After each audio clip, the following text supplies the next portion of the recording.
Welcome to Oppsell, where top sales legends reveal the playbooks they hardly ever share. With your host, Wilson DK. Sales solution experts. It's real talk, real strategy. And it's starting now. Hi, everyone, and welcome back to another episode. Today's guest is someone who truly understands that the real work begins after the deal is signed. That's Pamela Adeyemi. And she's a standout sales and customer service leader who has mastered the art of building value-rich relationships that go the distance. Now, with a strong background and a strong track record across high-growth environments, Pamela has helped businesses not only win clients, but deeply understand, retain, and grow these relationships. She brings a unique blend of strategic sales insights and human-centered customer success, an approach that truly turns transactional wins into long-term partnerships. She's known for aligning revenue goals with customer needs, and for bridging the gap between sales and services, and for doing it all while mentoring and uplifting people that she works and those that are around her. Now, if you're looking to sharpen your understanding on the full funnel of growth, expand your approach to client management, or simply hear from someone who leads with both skill and empathy, this conversation is for you. Hi, Pamela. Welcome to today's episode. Hi, Wilson. I'm excited to be here. And great introduction, by the way. I didn't think I was this great, but yes, I'm excited to be here. Yes, it's a pleasure. It's a pleasure. And just give us a brief rundown about your background and how you got into what you're doing. Did you from the onset believe that you're going to be selling, or you're going to be in the sales ecosystem, or is this something that you just stumbled upon by chance? Okay. So yeah, like Wilson mentioned, I'm a customer success manager or leader. I think I've done this for quite a number of years now. It's been very interesting. To your question, did I think I was going to sell? No. For the longest time, I wanted to be a compliance person, that person everybody's running around and trying to not get exceptions from. But yeah, my sales career started from banking. And by default, I was literally just pushed into it. And I think in the last 13, 14 years, that's what I've gotten to do the whole of my career. It's been challenging, but interesting as well. And yeah, I did start from banking, like I said. I did 6 years in banking, and then I transitioned into information technology, where I had the opportunity to lead the client retention department. And I have just moved from one IT company to another IT company, and I'm still there today. Yeah, that's interesting. And, I've also had people come up and have conversations with them. And they do say that, look, they stumbled upon this sales journey by chance. Not one person has said, oh, from the get-go, I wanted to be a salesperson. So it had to be maybe circumstances or things that were placed on their lap, and they saw the opportunity and they grabbed on it. So this is quite similar, and it's the same story that you've just told us now. So it's quite impressive. And you see that coming from the bank, I can imagine how intense the banking ecosystem, banking sector is. The environment is always charged up. There is a competition to ensure that you win the deals, you get the major accounts, or get projects that will be funded by your bank. So it's good that as we're going on, we'll see how that experience from the bank has helped you in your journey. Okay, so let's get right onto it. And we're looking at customer success and experience, because this is something that you are well versed in. So in terms of defining success, how do you define customer success, and what metric would you use to measure it? Okay. Customer success for me is simple. I will say it's one of the most critical departments in any organization today, right? And it's about ensuring that your clients are with you long term, right? Yes. And ultimately ensuring that long-term relationship is translated into revenue growth and profitability for the business, right? So the customer success person, analyst, manager, leader, the onus is on you to own the entire life cycle of a client, whilst ensuring that as the business, you're also the voice of the business to the client and the voice of the client to the business. So essentially, it is a very critical department that every organization should have, especially one that is subscription based and in the SaaS sector, right? So to your question around what are the metrics used to measure success? Now I will look at it from two different perspectives. All in one, it becomes whole. But then again, from a business perspective, that as a company, right, there are certain things that we're looking out for, right? And as a customer success manager, you do have certain KPIs that you must ensure that you're achieving, right? To then determine that from a metric perspective, you're meeting your key goals and objective. Now, from a business perspective, what are the metrics that we're looking at? Things around customer lifetime value, right?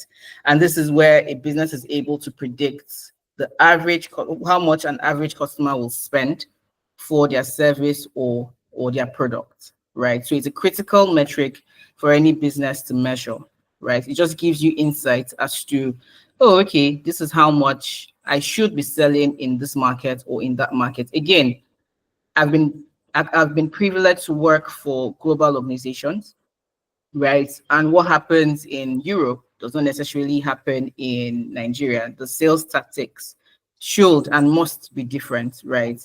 And then from the client spend perspective is also different. So if you're coming into several regions and you have a customer base within a particular region, you must understand the customer life value for every region, right? Now, another metric that is critical to the business is the churn rate. Yeah. Very important metric, because for every business, you need to understand what your churn rate is and keep it at the barest minimum at every point in time. Now, essentially, this particular metric helps the business to determine the percentage of customers that no longer using your service. Not only will it just help you determine the percentage, but my current employee, what we try to do is for every client that is churning or every client that decides that they no longer require service, we always will want to understand why, right? So we're asking the whys and we are putting it in the CRM tool so that on the long term, it also helps us. So is it a pricing conversation? Is it a fact? Is it a product performance issue? Is it a service related issue? Like, why are you churning, right? So aside just understanding the percentage, you need to know the why. And then, of course, that will help any business on the long run to make certain tweaks here and there and try as much as possible to avert a churn or keep it at the barest minimum at every given point in time. Now, of course, the one everybody is familiar with, the customer satisfaction score and the net promoter score. Very similar.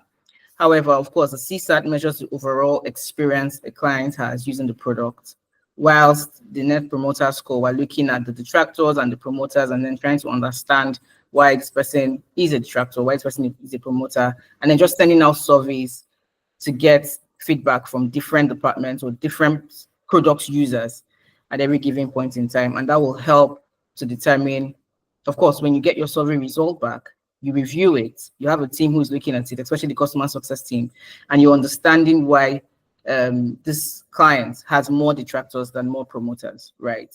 And all of that. And another critical metric for the business is net dollar retention. So how much are we making from the pool of customers after we take out the customers that have churn and all of that? So from a business perspective, I think these are the 4 key metrics that a customer success team or a customer success goal is set around, right? Now, we then come up with the success manager's perspective. So I, as a success manager or as a success leader, right, what are my key KPIs? What are the metrics that I'm measuring myself against? Of course, the first thing is your renewal rates. What's essential for every SaaS business today is, am I retaining that ARR, my annual recurring revenue or my monthly recurring revenue? However, the business decides that they are measuring the revenues that they're getting from their clients. Very critical metric for a customer success person, because if your clients are not renewing, then there's clearly a problem, right? So you're tracking your renewals as quickly as possible. And one thing I usually will advise the team is, for renewal conversations, you have to start really early. Because again, there are different things happening in the businesses that you manage. And it's always great to understand if they'll be renewing with you, if anything has changed. So ideally for my team, what we try to do is we start to reach out to a client 120 days before expiration of the contract, right?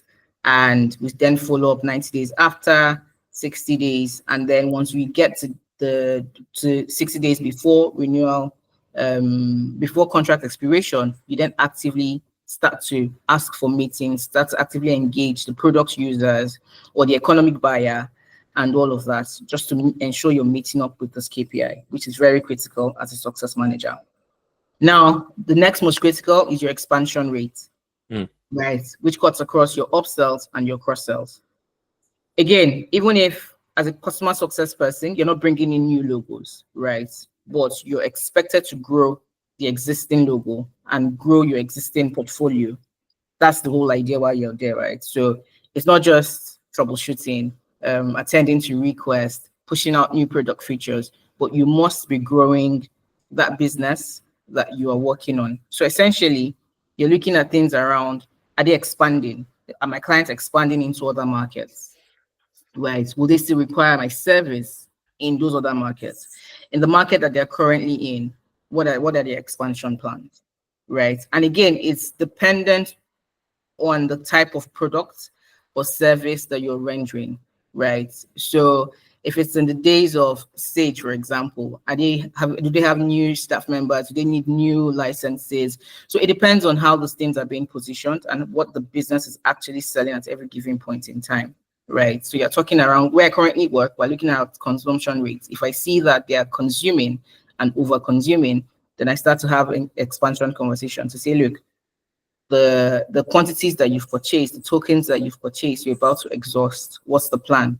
And usually I will advise that this should happen when you're tracking and you see that they've gotten to a 70% consumption rate.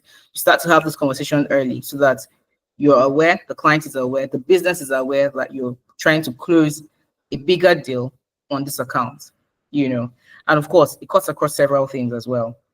The third thing I'll say is the churn rate.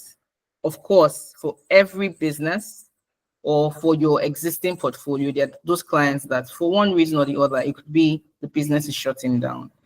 It could be, I no longer like your service, I want to use someone else. It could be your price is too high or you're priced in USD and I want a locally priced contract, right? It could be all of that. But what's most important for you as a customer success manager or a customer success analyst or a customer success leader is to keep your churn rate at the barest minimum, right? Industry standard is around 10%, right? So you are retaining 90% of your books and only allowed to churn around 10% of your books, right? So again, it's critical to understand and be as flexible as possible to reduce the churn rate to the barest minimum. Now, this is where your customer feedback will come in play, right? In the course of the 1 year, there are certain things that would have happened. It could be product related, it could be service related, it could be finance related, even from the customer's perspective, right? Which is where your engagement cadence must come in, which is where you must have review sessions, right? It brings me to point number 4 around customer engagement, another key metric that you must track. Now, it's important for you as a success person to determine what the engagement cadence will be for every of your clients. Of course, the 80-20% rule should apply, wherein from your book of your business, the clients that are giving you 80% revenue are the ones that you most likely will tend to the most. However, there's that 20% that they have the opportunity to grow, right? So you must not throw them away or forget that they exist, right?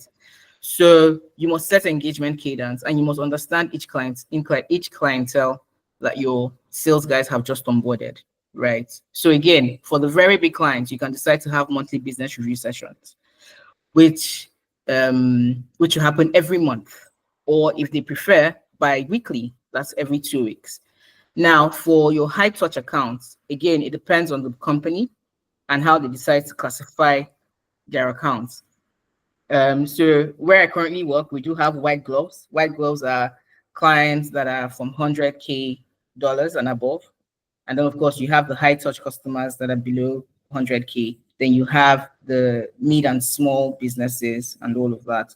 Now, for your high touch customers, you can decide to set an engagement cadence of quarterly business review sessions, right? So you meet once in a quarter, you review what has happened on that account and what's happening for them as a business. Are there key changes that have happened? Are there things that they would like for you to know and all of that? And then, of course, for the very smaller accounts, you can decide to do biannually, which is once in 6 months, where you have that business meeting, where you have key stakeholders and you guys are determining how your product is excelling with them or how it is not, and what is the way forward. Aside just setting engagement cadence from a business review perspective, you must always have check-in sessions. It could be via email, it could be via a WhatsApp chat, it could be via a phone call, it could be, however, what is most critical is at the point of onboarding that client, you must agree what the engagement cadence check-in sessions should look like. For some customers, they don't want you to call them every other day or every 2 weeks. They rather just email, right? So it is essential to set that and then to track that as well. And this can be done through different CRM tools today, wherein your leaders are tracking how many emails you're sending out, how often are you checking on your clients, and all of that. And of course, the last one is the customer satisfaction metric, where if a client is satisfied, you're certain that they are referring you to other clients because, of course, they will have questions around, oh, who are you using for this service? And they're saying, oh, let's talk to Pamela. She's the one who helps me with XYZ. So you're getting referrals from your existing customer base. And of course, you're also getting a high net promoter score and a CSAT score, right? So I hope I've been able to address the metrics that we use to measure success. And again, I did split it from a business perspective and a success manager perspective. Yeah, thank you, Pamela. That was well explained, well detailed, and yeah, I'd like as you have split it into looking at it from the focal point of a customer success manager, and from the lens of the business as a whole. And so I also see that the role of a customer success manager is one that is quite delicate in the sense that you speak for the business that you represent and you speak for the customers that you serve. So which means that you should have your alliance or your allegiance rather should be, will I say balanced, or does it tilt close to the business that you support or do you represent, or the customer that you support? Now let's put this as an illustration. So if there is a customer that wants a service at a particular rate, for instance, and that rate is not palatable by your business, but you do know that in the long run that customer is going to be a good customer, a huge customer, has the potential to grow. But at the present, the business is looking for revenue numbers to get ahead or to get past the quarter or get past the financial year. How would you deal with such situations?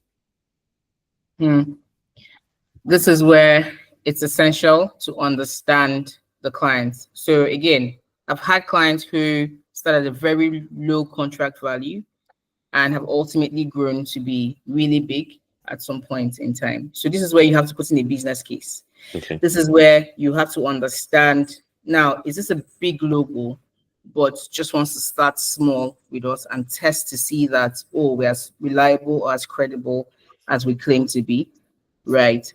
And you being the customer success person and having stakeholder engagement with the clients, you have a firm understanding as to who this customer is, and the onus is on you to make that business case to your business for them to understand that, look, even if we're starting at a 100,000 naira contract today, there's room for growth in the next couple of months, or there's room for growth in the next couple of years. The client has XYZ planned out. The client is going into XYZ markets. The client has raised XYZ funds, right? So again, this is where knowing your customer will come in.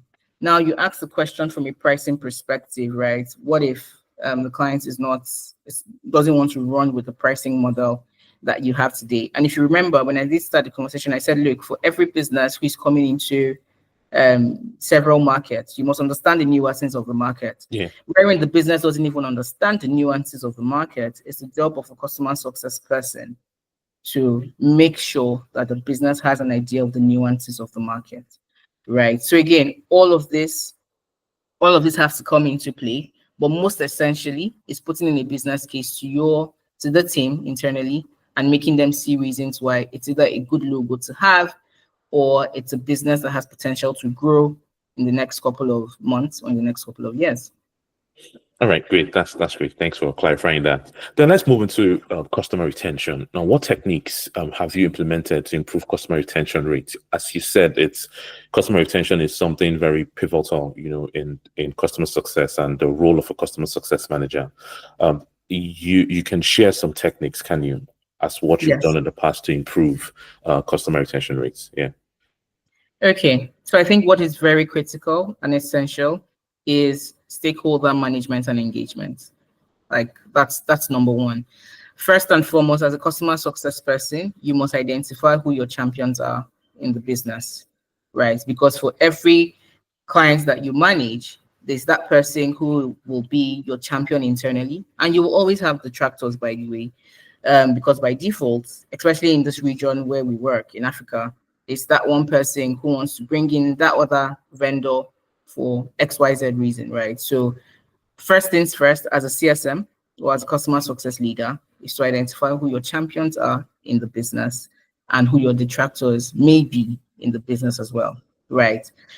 Another thing that is most critical for retention is to know your economic buyer. That's the financial gatekeepers, right? In this case, the CFOs, the people who want to spend, the monies, or who are willing or not willing to spend the monies, and understand what their budgeting perspectives are for a full year, or if it's a quarterly payment term that you have with the client, or if it's a biannual payment term. So aside knowing who your champions and detractors are, you must know who your economic buyer is.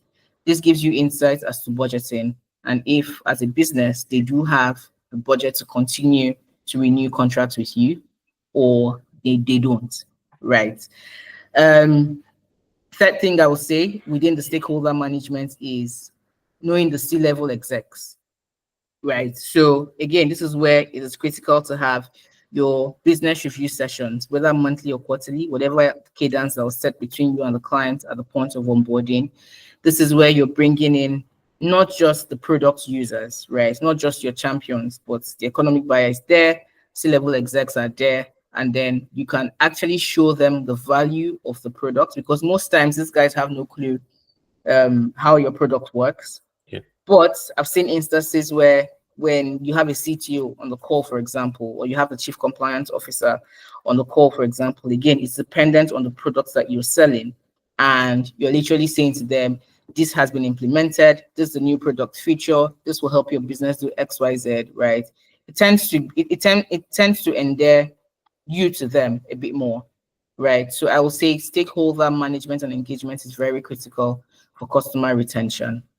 The next point that I want to highlight is at the point of onboarding a client. So when a new deal is closed, right, and then you're transitioning, you're having either a kickoff call or a mail introducing your customer success person, and of course you're having that meeting afterwards.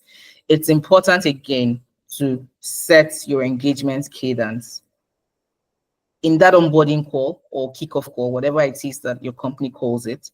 It's essential for both parties to agree on that call to determine how often you want to meet.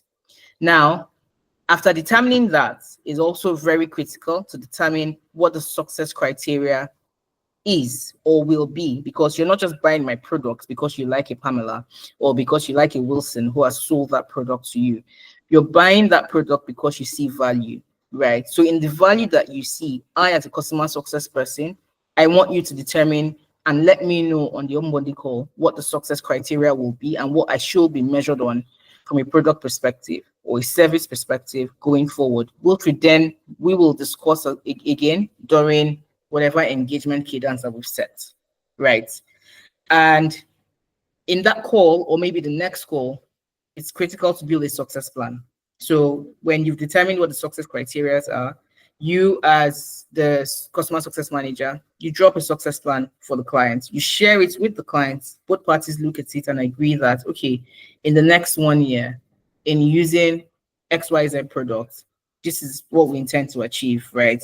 And Pamela, from your own business perspective, this is what the product needs to do for us to achieve what we need to achieve as a business. So you build your success plan, both parties agree that it works, puts a signature to it, and then it will be discussed at the set engagement cadence as well, right?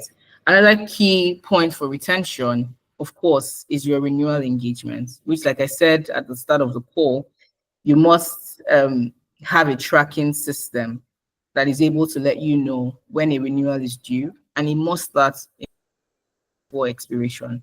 At least for you as a CSM, for you to be aware that, look, this thing is going to happen in 120 days.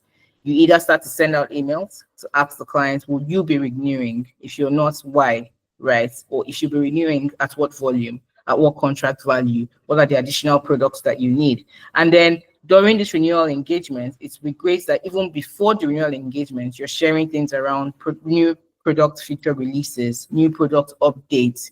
You know, you're tracking their usage, right? For every business for every SaaS business, there's always that internal tool that you can use to plug and play data, right? And then you're letting the customer know what they're using, how they're using it, how the product is performing, what their conversion rate looks like from their client perspective, where their users dropping off, right? Or where their users having issues. So all that data, you have it in place. You're discussing this before the renewal, during the renewal, just to make them know that you have insights as to what is happening, and also give them insight for their own business to be able to have clarity as to what they want to renew, what quantities, and all of that, right? And last thing I would like to say here is embracing client feedback. Very critical when they do share their concerns or their problems or performance-related issues and all of that. It is great to listen, take all of that feedback, share to the team internally, right? All your relevant stakeholders. If it's something that needs to be, if it's a bug fix, something that needs to be deployed to make their customer experience better and all of that, you're discussing this internally and trying to push for all of that to be resolved before you start to have your renewal conversation. So yeah, I will say that I think with this 4 to 5 points, I think those are decent techniques for customer retention. Yeah, they are, and you did justice to them. It's quite clear, and with such strategies, I'm sure you have a blueprint to ensure that customers when it gets to the end of the cycle or near the end of the cycle of their contract, they'll be happy to renew because you've seen what the problems are. If there are bottlenecks that you need to take off, you take off the bottlenecks or pressure points or things that where the customers are not happy with. Before engaging 60, 90 days prior to the contract renewal will enable such bottlenecks to be addressed, identified, or resolved. So those are quite essential, the tips you mentioned. So yeah, thanks for that. So let's move on a bit and let's look into collaboration, because I know CSMs, the customer service team, is a team, and that there are certain people, there are certain personas and certain roles that needs to be filled with certain personas to ensure that team achieves the dream. They do say teamwork does make the dream work.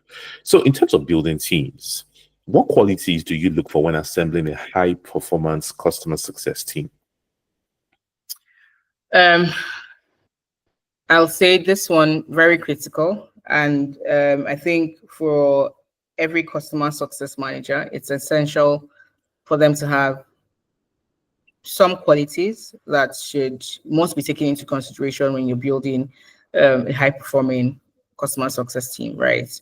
For me, I would say the first one, I know that first thing most people will say is empathy, but I will say for me, the first thing I will look out for from a quality standpoint is a firm and flexible individual, right? Because again, you're the voice of the business to the client, and you're the voice of the client to the business, right?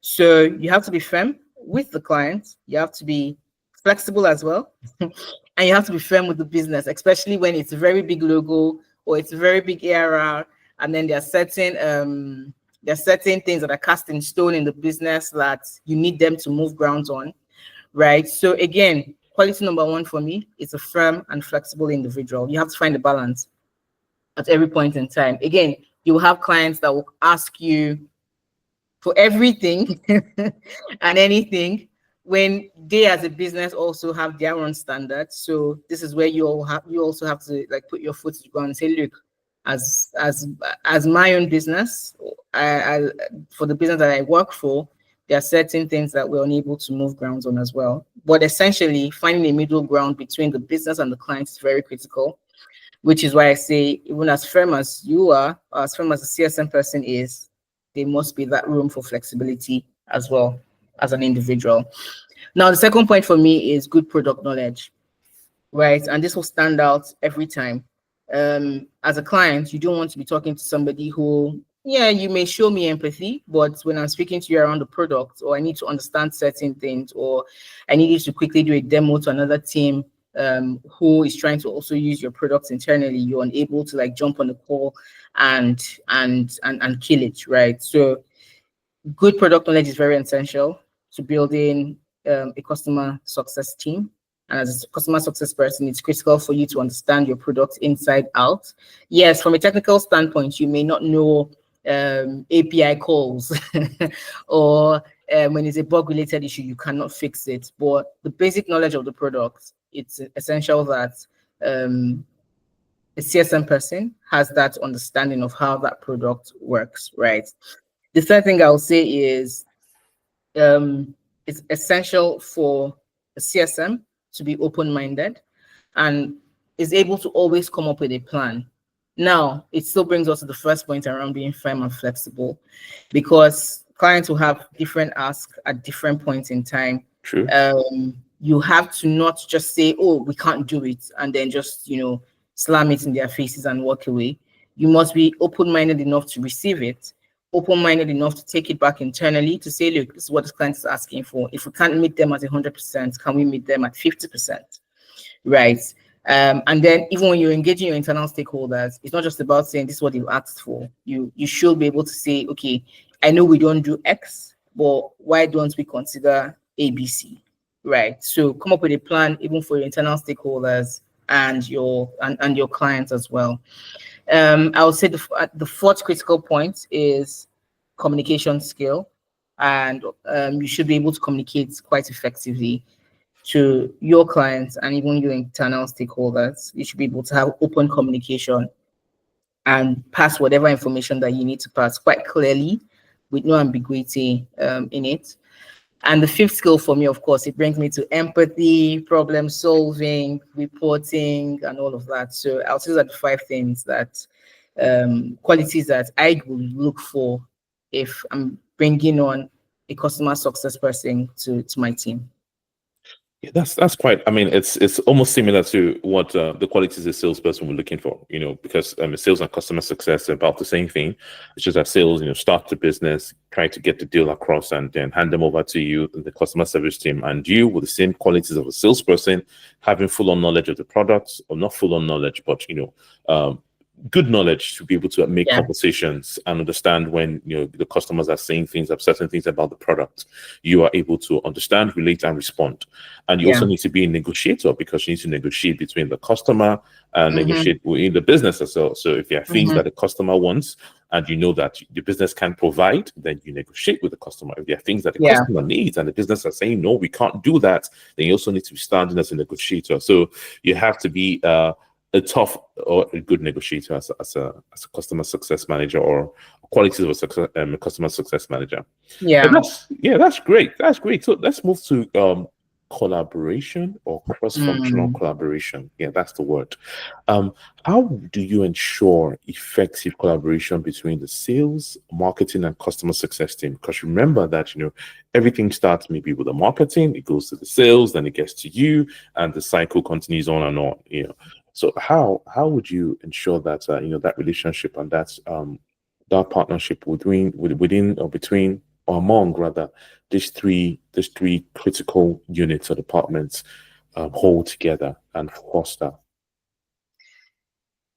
An interesting question, right? And I think that I'm smiling because, again, effective collaboration sometimes can actually be what's the right word? It can be very tricky, right? Especially for sales and customer success. Again, the sales guys go to say to the clients, oh, our product has everything, and then when it comes to the CSM, we start to say, oh, no, that's not how it works. So that's why I'm actually smiling to say effective collaboration. But yes, very valid, and it's essential that internally, this is where we're talking about internal stakeholder engagement, right? Yeah. So to your point around sales, marketing, and CSM, it's very key to designate advocates in each of these teams, right? And then to have regular cadences where they discuss the various objectives that the business as a whole is trying to achieve, from onboarding new logos to build, from building campaigns, right?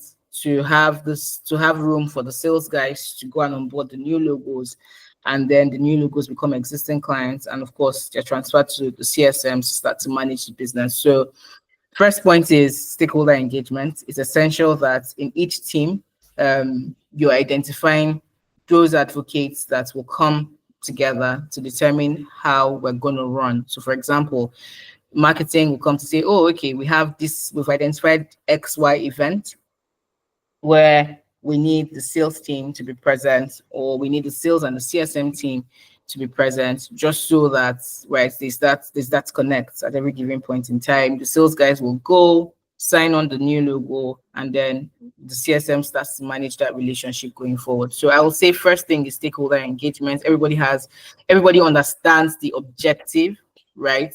From a customer life cycle, from the time of campaigning to the time of onboarding, and of course, transitioning to now becoming a client and renewals, post-sale cycle, right? So yeah, in each team, it's critical to identify the key advocates that will be able to come together and agree on how they want the collaboration to work, right? Then, of course, there'll be clearly aligned goals and metrics, right? To ensure that every advocate in these critical departments, right, understand how their take or how their values, right, contribute to the key KPI, and then of course the larger business objective, right? It's essential that this department, all three, or even all three and more, are able to map out the entire journey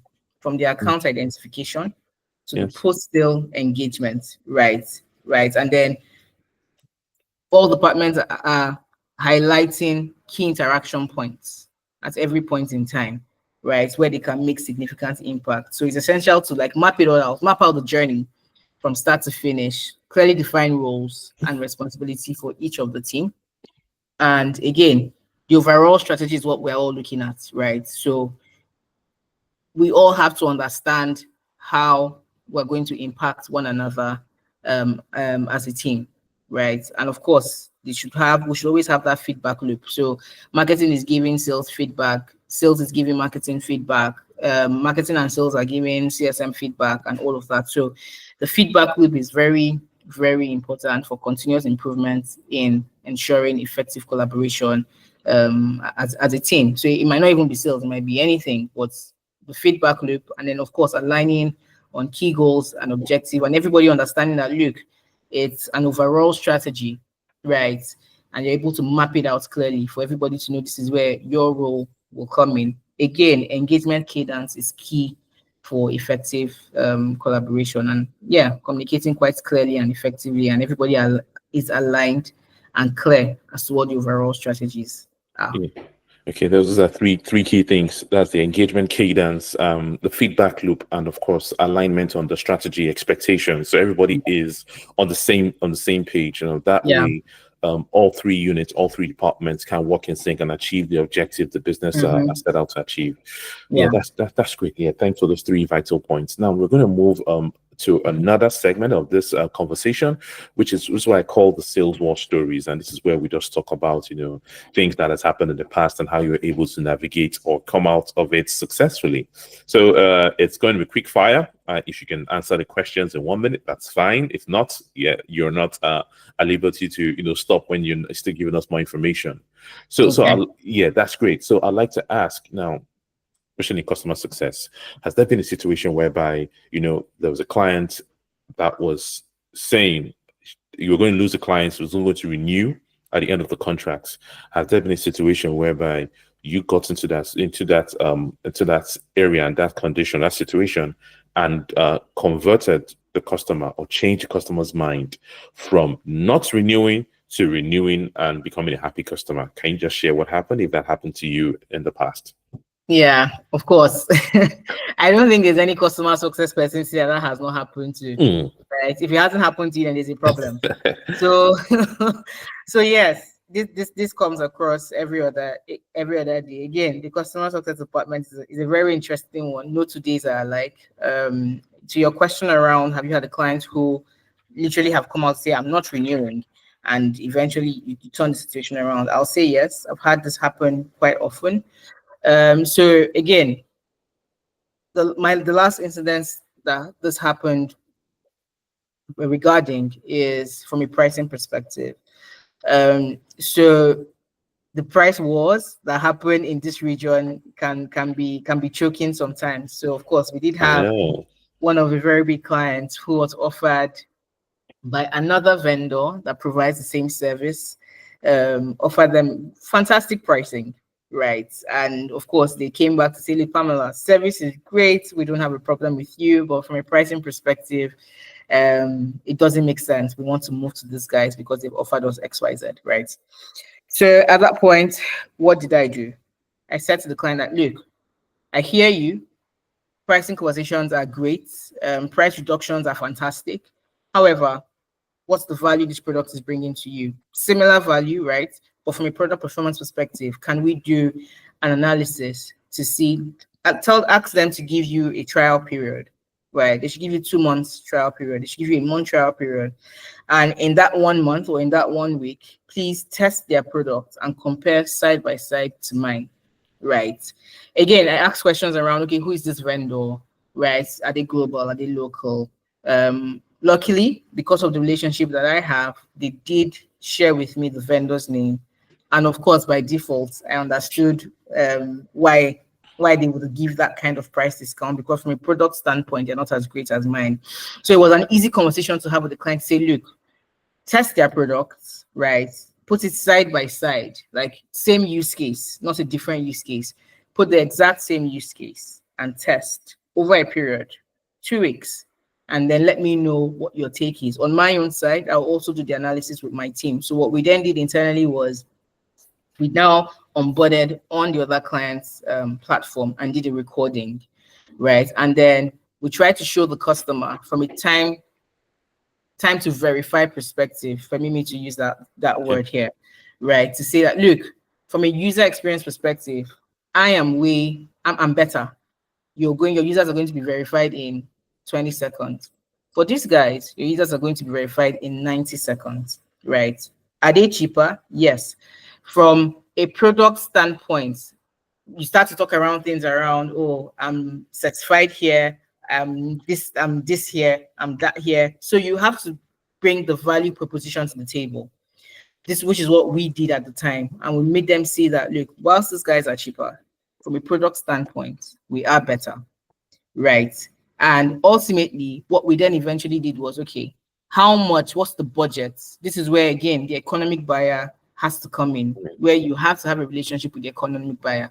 What's the budget that you can allocate for this service? I won't be meeting you at the price point where the other vendor has met you, but I will go back internally to get you some level of discounts that will make sense to you. However, I must ensure that from a business standpoint, I'm not running at a loss, right? So again, those conversations will happen. So in this instance, it was a case where it was a price war, but I had to come up with the value proposition to the client, had to engage internally as well to give some form of discounts, and eventually it's easier to stay with the vendor that you're in because there's a switching cost, right? So it just made sense when we put all the cards on the table. The client decided to remain with us and then shut down the conversations with the other vendor. So yeah, again, this happens every time, but you just have to keep pushing and finding new ways. Interesting. And the next question just leads from this. I'd like to ask you, how did you celebrate your wins? So this happens all the time. So when you do get to the finish line, you successfully retain the customer. What's ritual do you normally do to celebrate that win or that victory? Wilson, I'm always very proud. Like, I think when it happens, my boss is aware that it has happened. Mm-hmm. So yeah, of course. What's critical is this, that follow through from the internal teams as well, who have actually like either given some level of approval or some level of discounts, or they've come up with a product bug fix, or just try to improve the product performance.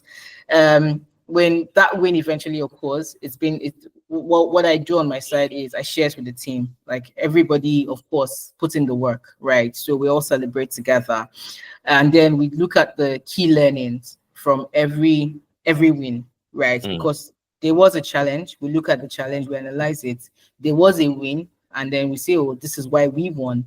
And then we're able to replicate that to other customer success managers, or just have it documented to say, oh, okay, if this happens in this region, then we can act a certain way.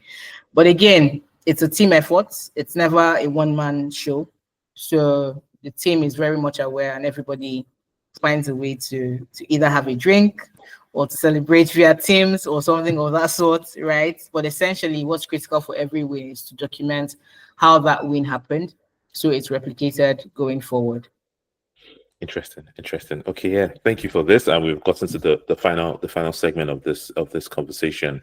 So I'd like to ask, this is for the career advice. I'd like to ask what advice you give a sales professional or a professional from school or right in school or trying to switch careers and come into customer success.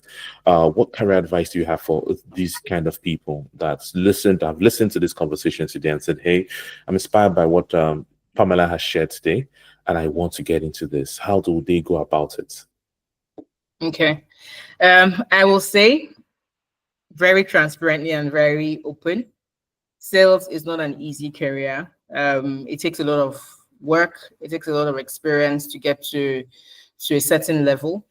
For starters, you have to be very aggressive. Permit me to use the word aggressive and assertive, right? Because again, you have key KPIs that you have to meet, right? You have to be a good communicator. So it's not just about, I just want to sell. You have to be able to understand what you are selling and then put that value proposition in front of the client and ensure that you're closing the deal. Now, there will always be challenges because there will always be somebody else who is doing the exact same thing, even better, even at a cheaper price. But then again, you always have to, what's the right word? You always have to ensure that you have the right tactics, right, at every given point in time to push yourself forward. In this part of the world, it's mostly relationship selling, right? Yes. So you have to build on relationships. You have to, in fact, when I started my career in the bank, right, it was, you start with family and friends. You start with family and friends. You start to talk to family and friends, and then they start to say to you, and funny enough, I didn't start as a retail marketer. I started as a commercial marketer. So I was selling to key businesses. But of course, you had to leverage your contacts, right? Which is why I said in this part of the world, first things first is to leverage the contacts that you have. Yes. And you will find that you will always grow from there. Organically, you will grow if you do not give up. Again, sales is not for the faint-hearted, but it's a decent career and is what you're well, right? So long as you keep pushing, you're firm, you're assertive. You need some form of aggression as well. You're aggressive in the market. You're pushing yourself. You understand the products. You understand your ideal customers that you should be selling to, which is very critical. It's not just, again, what's your product and who are your target markets? You understand your target audience and all of that. So to your point, it's not an easy career to get into, but it's one that is worth it if you continue at it and you're excelling at it. That was really packed. Yes, I agree. Sales is not an easy career, but it's rewarding. And, I always like to say fortune does favor the bold. So those who are interested and those who really believe they can make a successful career of it, you can come on board. It's going to be very murky waters you're going to be sailing through. But you just keep sailing, keep staying focused, keep staying motivated, and remember the why you joined in sales in the first place. Those are the things that would help you when the going gets really tough. And trust me, to get tough, but also the going will get so smooth and enjoyable. So it's what makes sales a very, very, very exciting career. Yeah. So Pamela, if people want to reach out to you after this conversation, if they're inspired by your, this session and they want to connect with you just to get more conversations or even, follow you through, how can people reach out to you? Not much of a social media person, but yes, I'm on LinkedIn. Okay. And you definitely can reach out to me on LinkedIn. I'm very responsive. Mm-hmm. Not a social media person, but very responsive one as well. If you do reach out, so I'll say LinkedIn is my preferred option. Okay, great. And for the listeners, Pamela's LinkedIn address will be on the comment section or the show notes. So do well to reach out to her, connect with her, and look through the fantastic things that she's done all through her career. And I'm sure you will be inspired. And with that, we have come to the end of today's very, very educative session. And it's a pleasure to have Pamela today. Thank you, Pamela, for your time. And any last words for us? It was exciting.